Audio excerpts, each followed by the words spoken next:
दोस्तों, पिछले कुछ दिनों से जितना विरोध मोदी का बाहर हो रहा है, उतना ही विरोध भीतर भी है। भीतर मतलब बीजेपी के सिस्टम में। और हर तरफ से विरोध को लेकर ये सवाल इसलिए अहम हो जाते हैं क्योंकि पहली बार इन 12.25 वर्षों में पहली बार मोदी के अपने लोग अब मोदी के खिलाफ खड़े हो रहे हैं। और ये बात मैं नहीं कह रहा हूं, ये बात फैक्ट्स बोल रहे हैं, तथ्य बोल रहे हैं।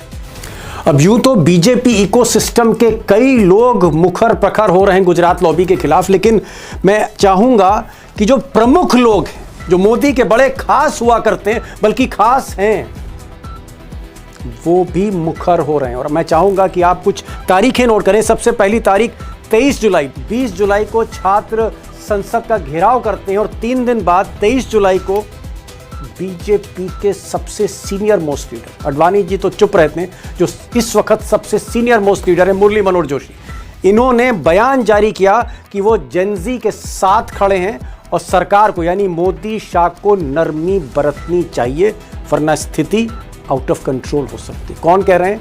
Murli Manohar Joshi, senior most leader, on 23 जुलाई।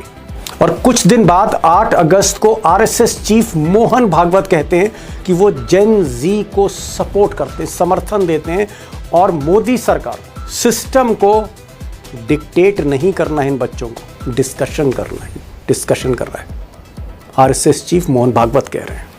और 15 अगस्त को मोदी के सबसे खास स्वामी रामदेव ऐसा बोलते हैं कि लोगों को विश्वास नहीं होता। कैमरे पर स्वामी रामदेव कह रहे हैं कि पेपर लीक हो रहे हैं, घपले हो रहे हैं, नौकरियां रिश्वत लेके, मोटी रिश्वत लेकर दी जा रही है, देश में हर जगह बच्चे सड़कों पर हैं, आंदोलन हो रहे हैं। ये घपले रोकिए, ये घपले रोकिए, सुधार लीजिए अपने को। और सुधारा नहीं तो रामदेव को भी आंदोलन में उतरना पड़ेगा। बहुत ही अप्रत्याशित बयान, चौंकाने वाला मोदी जी के लिए हो सकता है। सुन लीजिए भाई, रामदेव जी को भी सुन लीजिए।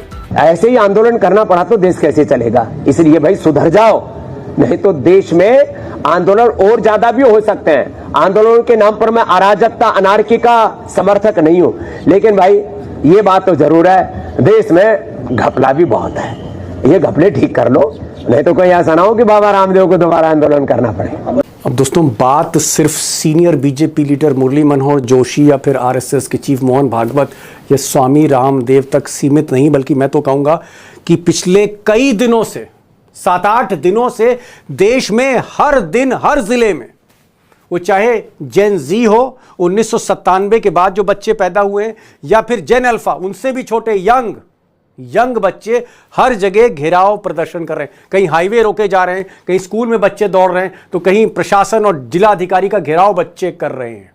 बताओ, अगर आपके पास जाते तब भी आप यही सुविधा रखते क्या? एक भी कमरा नहीं लिया था। लेकिन पहली बार आज कुछ ऐसा हुआ जिसकी शायद किसी को उम्मीद नहीं होगी। मोदी के समर्थकों को, बीजेपी के वर्कर्स को उम्मीद नहीं होगी। जिस वक्त लाल किले पर प्रधानमंत्री का भाषण हो रहा था देश के नाम, उसी वक्त वहाँ से कुछ दूरी पर कनॉट प्लेस, देश का जाना माना बाज़ार दिल्ली के हाट में, और वहीं पर जो राजीव चौक है, सबसे बड़ा मेट्रो स्टेशन का हब, वहाँ पर नारेबाजी हो रही थी। और ये जो वीडियो है वायरल हो रहा है। मैं सिर्फ नहीं दिखा रहा हूँ, ये वीडियो वायरल हो रहा है सोशल मीडिया पे, जहां पहली बार हम नरेंद्र मोदी के खिलाफ सार्वजनिक तौर पर नारे सुन रहे हैं।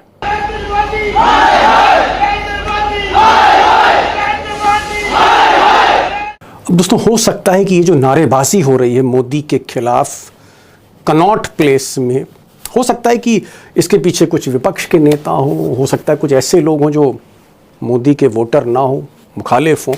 मैं इस बहस में नहीं जा रहा हूं, लेकिन इससे भी बड़ी और चौंकाने वाली खबर आपके सामने रखना चाहता हूं कि इस वक्त हालात ये हैं कि बीजेपी के भीतर, यानी जो गुजरात लॉबी है, मोदी शाह, इनके इर्द गिर्द जो लोग हैं, मान लीजिए पीयूष गोयल हैं, या फिर आप कह सकते हैं अश्वनी वैष्णव हैं, राजनाथ सिंह हैं, और भी बहुत से ऐसे नेता, जो किरण रिजिजू हैं, जो मोदी जी के खास हैं।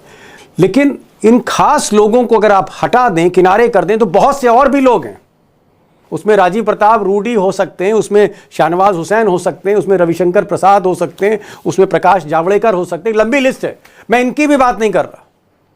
लेकिन बहुत से ऐसे नेता जो हो सकता है सांसद हो, विधायक हो, पूर्व सांसद हो, ये भी अब मोदी के खिलाफ, गुजरात लॉबी के खिलाफ सुगबुगाहट कर रहे हैं, यानी विरोध के स्वर यहां भी हैं। और ये सबसे खतरनाक पहलू है कि बीजेपी के भीतर, पार्टी के भीतर गुजरात लॉबी के खिलाफ अब लोग बोलने लगे हैं। सुनिए साहब, हेमंत अत्री को सुनिए, कुछ नेताओं से मिले थे बीजेपी के, क्या कह रहे हैं। ऐसा बहुत सारे लोग बीजेपी के अंदर मानने लगे हैं और उनको ये लगता है कि आगे आने वाले दिन में वो दिन भी आएंगे कि अपने आप को बीजेपी या आरएसएस का कहने से पहले 4 बार सोचना भी पड़ेगा। जो काडर्स खासतौर पे हैं वो दुबक जाएंगे वापस, जो आज सीना तान के घूम रहे ना कि हम ये हैं हम वो हैं। इनका असली कैरेक्टर तो पता है ना आपको शुरू से 100 साल से क्या है। आज वो दौर आने वाला है कि जब ये बताते हुए भी डरेंगे कि हम आरएसएस के थे, बीजेपी वाले तो सारे चिन्हित थे। ठीक, आज मोदी जी जिस परिस्थिति में पहुंचे हैं, जो अमित शाह जिस पोजीशन में पहुंचे हैं, वो किसी और ने नहीं किया। That is self inflicted injury.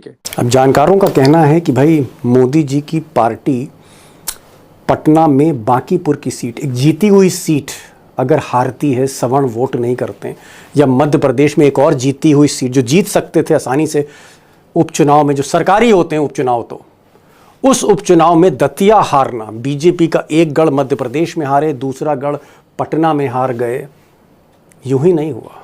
Party में कुछ ना कुछ हो रहा है जिसकी वजह से हार मिली है। और सबसे बड़ी बात, अगर 6 महीने बाद जो देश का सबसे बड़ा चुनाव है, सेमीफाइनल आप कह सकते हैं, उत्तर प्रदेश का चुनाव, अगर ये हाथ से निकला मिस्टर मोदी और शाह के, तो स्थिति वाकई विकट होने जा रही है, बहुत विकट स्थिति होगी। पता नहीं फिर 2029 तक अपना कार्यकाल कैसे पूरा करेंगे, बहुत बड़ा सवाल है। और ये जो दिन पर दिन स्थिति बिगड़ रही है, ये क्या संकेत दे रही है, राजनीति की दिशा किस तरफ जा रही है, बड़ा सवाल है। प्रोफेसर स्वामी आज हमारे साथ हैं, उनको इसलिए मैं आजकल प्रोग्राम में ज़्यादा से ज़्यादा बुला रहा हूँ क्योंकि सारा इशू दोस्तों जेनजी के इर्द गिर्द है। और ये जो संकट मोदी का है, इसके पीछे भी जेनजी है, और जेनजी के एक्सपर्ट हैं प्रोफेसर साहब, हज़ारों जेनजी पढ़ा चुके हैं, उनको भी ज़रूर सुनिए। और साथ में हेमंत अत्री हैं जो कुछ बड़ी बातें कहने जा रहे हैं। इन दोनों एक्सपर्ट्स को सुनिए और मुझे लगता है कि स्थितियां जो हैं और ज़्यादा आपको गहराई से पता लगेंगी। हेमंत जी, सबसे पहले मुरली मनोहर जोशी, बीजेपी की आज की तारीख में सबसे सीनियर मोस्ट लीडर, मैं इसलिए कहूँगा कि अडवाणी जी बोलते नहीं हैं, मुरली मनोहर जोशी अभी भी सक्रिय हैं। वो सबसे पहला मोर्चा खोलते हैं जेनजी को लेकर मोदी पर। उसके कुछ दिन के बाद हम मोहन भागवत को देखते हैं जो एक ऐतिहासिक बयान देते हैं कि डिक्टेशन नहीं, जेनजी के साथ डिस्कशन हो। और उसके बाद हम देखते हैं कि नरेंद्र मोदी हाई फ्रेंड्स करके इंस्टाग्राम पे अवतरित होते हैं। और आज रामदेव, मैं फ्रेंड फिलोसोफर गाइड तो नहीं कहूँगा, लेकिन हाँ, मोदी की वो हमेशा से एक तरह से इंटीग्रल पार्ट रहे उनके कैंपेन के। रामदेव ने कहा कि हालत बहुत ख़राब है देश की, हर तरफ आंदोलन हो रहे हैं, हर तरफ कहीं ना कहीं दुश्वारियां हैं, और ऐसा लग रहा है कि अगर ये हालात सुधरे नहीं तो मैं आंदोलन में कहीं ना उतर जाऊं। खुद आंदोलन में आने की बात कर रहे हैं। और भी बीजेपी में बहुत से ऐसे स्वर हैं जो धीरे धीरे मुखर हो रहे हैं। क्या आपको लग रहा है कि जो कुछ है ये गुजरात लॉबी के इर्द गिर्द है, और जो भी तीर कहीं से भी छोड़ा जाए, 56 इंच की छाती है, जितनी भी इंच की छाती है, उसी छाती पर जाके तीर लग रहे हैं? क्या बात सही है कि मिस्टर मोदी घिरते हुए जा रहे हैं, घिरते जा रहे हैं हर तरफ से? दीपक जी नमस्कार, आपको, सारे दर्शक साथियों को भी। देखिए, जब मौसम खराब होता है, मौसम जब बदलता है तो कई तरह की परिस्थितियां हो जाती है। आपके पाले हुए आपको आंख दिखाने भी लगते हैं। जब आदमी का वक्त खराब होता है तो ऊंट पे बैठा हो तो कुत्ता भी काट लेता है उसको, बहुत तरह की। Oh my God, oh my God. और आज परिस्थिति ये है कि देखिए, रामदेव जी बहुत पुराने मौसम वैज्ञानिक है, पुराने मौसम वैज्ञानिक है। किस समय कब पलटी मारनी है, एक ही बयान में 2 जगह पलटी मार गए। उसी बयान को अगर आप थोड़ा सा आगे बढ़ाएंगे तो कुछ और भी कह रहे थे। तो मौसम वैज्ञानिक यानी कि बैलेंसिंग एक्ट के भी माहिर है। मोदी जी की वो करिए कि जो आदमी अन्ना आंदोलन में, मोदी जी की आज हालत पे मुझे तरस आता है, रहे मारा वास्तव में, कि ऐसा कमजोर जो व्यक्ति इतना 56 इंची कहता था, वो संसद में जा नहीं पाता। संसद का पहला सत्र है कि प्रधानमंत्री एक पल के लिए नहीं आया और एक शब्द बोला नहीं, ना गृह मंत्री, दोनों के दोनों। और आज रामदेव जैसे लोग जो सलवार पहन के भागे थे अन्ना आंदोलन में, वो मोदी को उसकी धमकी दे रहे हैं आंदोलन की। तो मोदी जी रहम के पात्र हैं या नहीं, पहले तो आप दोनों इस बात को स्वीकार कीजिए।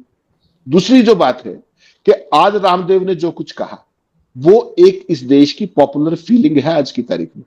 आप पहले आदमी जो इस पे चर्चा करेंगे। आपको पता है आज राजीव चौक पे क्या हुआ है? राजीव मैं एक मिनट मैं चाहूंगा कि वो जरा वीडियो चलाया जाए, जो वीडियो अभी हमको मिला है, जिसमें पहली बार मैं देख रहा हूं कि पब्लिक, जो आम पब्लिक है, शहरी पब्लिक है, नरेंद्र मोदी के नारे लगा रही है।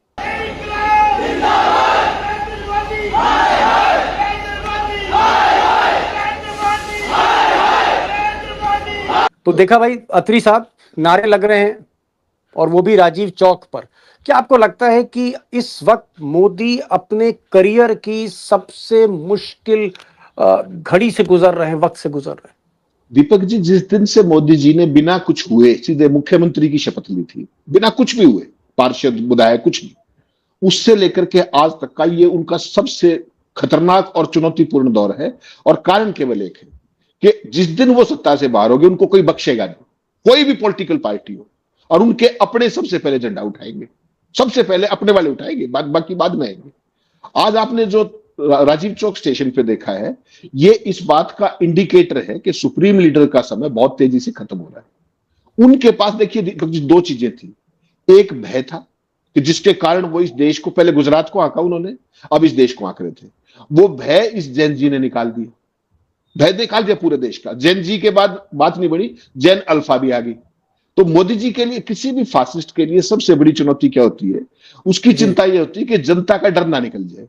और यहां तो जैन जी का भी डर निकल गया और जैन अल्फा का भी निकल गया। तो मोदी जी संसद में वो नहीं बोल पा रहे, जैन जी उनको नहीं जीने दे रही, और दिमागी नक्सल कहने लगे लोगों को। ठीक, आपको ये सामान्य लगता है क्या? नहीं समझ। मैं कह रहा हूं, बहुत बहुत शुक्रिया प्रोफेसर साहब, आप इस प्रोग्राम में आए। हेमंत जी, आपका भी बहुत दिल से शुक्रिया। बहुत शॉर्ट नोटिस पर आते हैं और जिस तरह से आप खुलकर बोलते हैं, मुझे लगता है कि जो पत्रकार देख रहे हैं इस प्रोग्राम को, उन्हें इनसे नसीहत लेनी चाहिए। Take inspiration.